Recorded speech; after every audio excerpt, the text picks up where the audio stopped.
माफ है और आम जनता के ऊपर जीएसटी लगा हुआ है, वही पैसा जो है वो सरकार को है। मैं इस देश के जो मोदी अंधभक्त हैं या बीजेपी के अंधभक्त हैं उनसे भी दरख्वास्त करता हूँ, भाई देश को मत लूटो, गरीबों को मत लूटो, कहीं ऐसी स्थिति ना बन जाए कि लोग घरों से बाहर निकल जाए, सड़कों पर आ जाए और आपस में यहाँ पर कोई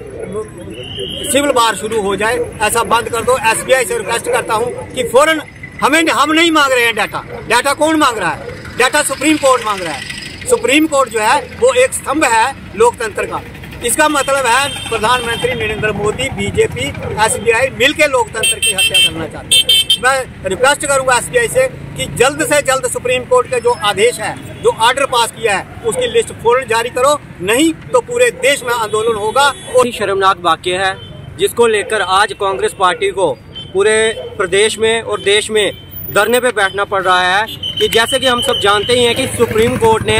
एक डायरेक्शन दी थी एसबीआई बैंक को कि वो जो इलेक्ट्रल बॉन्ड्स के डोनर्स हैं उनकी लिस्ट जो है उसको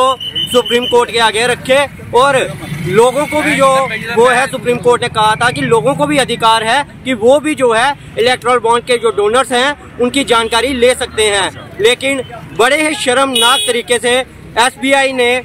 जब 21 दिन का समय खत्म होने वाला था उससे एक दिन पहले सुप्रीम कोर्ट में एप्लीकेशन दी कि उसका हिसाब देने के लिए मुझे अभी 4 महीने का समय और चाहिए। मैं ये पूछना चाहता हूँ मोदी जी से कि आप बात करते हो डिजिटल इंडिया की, आज मैं आपसे पूछना चाहता हूँ कि आपका डिजिटल इंडिया कहाँ पे है? डिजिटल इंडिया में तो वो होगा कि एक क्लिक से जो है वो हिसाब दिया जाएगा, लेकिन आज जब आपसे हिसाब मांगा गया तो आप तो जो लिखित में दिया जाता था उससे भी ज्यादा समय मांग रहे हो। अगर आप पीछे चले जाते तो लिखित में हिसाब मांगते तो वो भी 1 महीने के अंदर या 15 दिन के अंदर दे देते, लेकिन जब डिजिटल इंडिया में जब एक क्लिक से हिसाब दिया जा सकता था तो आपने 4 महीने का समय क्यों मांगा? आज जनता ये प्रश्न पूछती है, क्या ये एक राजनीतिक षड्यंत्र है? राजनीतिक षड्यंत्र के कारण ये किया जा रहा है क्योंकि ये भी खुलासा हुआ है कि जो इलेक्ट्रॉन बॉन्ड के माध्यम से पैसा दिया गया था उसका 2/3 हिस्सा जो है वो एक ही पार्टी को दिया गया है और ये जनता के सामने आना चाहिए कि वो कौन सी पार्टी है जिसको 2/3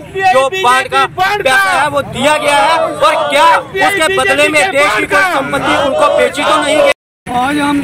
जो धरने पे कांग्रेस पार्टी के जो कार्यकर्ता, जो सीनियर लीडर जो धरने पे बैठे हैं, जो सुप्रीम कोर्ट ने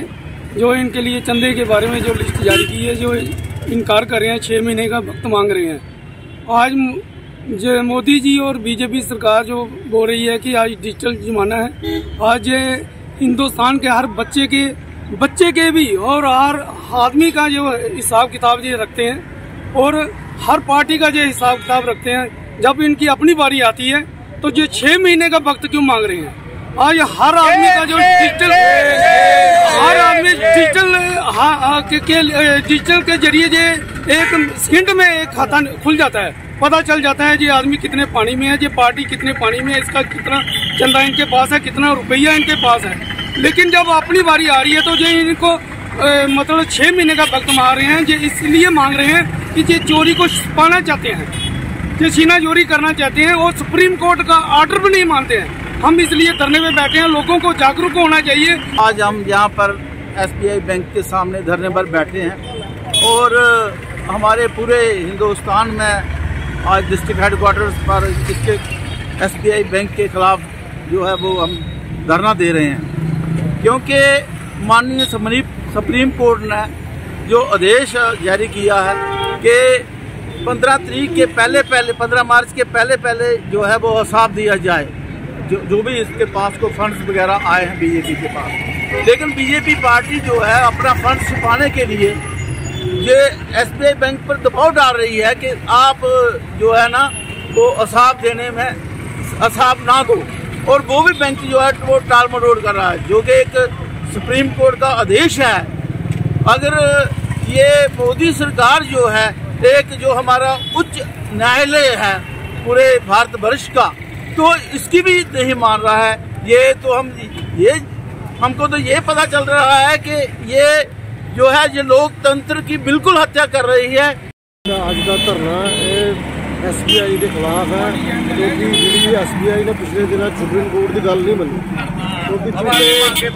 गंदी सरकार बीजेपी की गंदी नीयत और गंदी सोच है कि इन्होंने लोगों ने बाकी लोगों के खाते चेक किए, लेकिन अपनी बारी आई तो इन्होंने लग्या कि पता नहीं की हो जाएगा, क्योंकि जो सुप्रीम कोर्ट की गल मनते नहीं हैं तो फिर सुप्रीम किनू समझते हैं। मेरे ख्याल से ऐसी गंदी सरकार को जल्दी लोग जवाब देंगे और आने वाले इलैक्शन इस चीज़ का फैसला हो जाएगा।